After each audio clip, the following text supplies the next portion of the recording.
बस छठ के बरातिया राजा छोड़ी के तू आवा कलकतिया राजा कर बस छठ के बरातिया राजा आ जइहा कहिले खरना से पहिले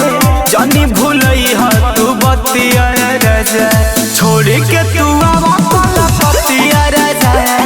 कर बस छठ के बरातिया राजा छोड़ी के तू आवा कलकतिया राजा कर बस छठ के बरातिया राजा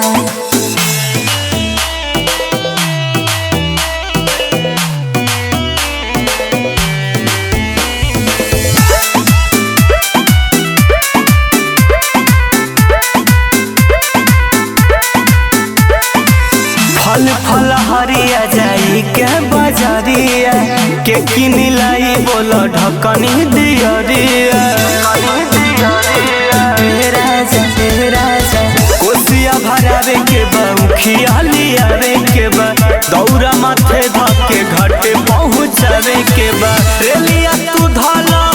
हाली निकला जाके कटाला टिकटिया राजा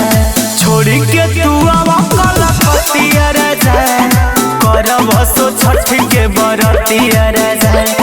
छोड़ी के तू आवा कलकतिया राजा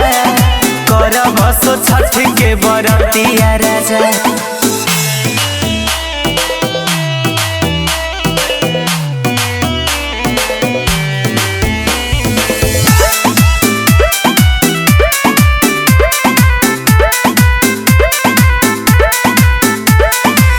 कठिन त्योहार बा तोह से गोहार बा अजर बिराज सबके इंतजार बा अजर बिराज सबके इंतजार बा लेके चली हम खावा दूर होई दुखावा कल सब वैभव जराई चाऊ मुखावा धीरज दीवाना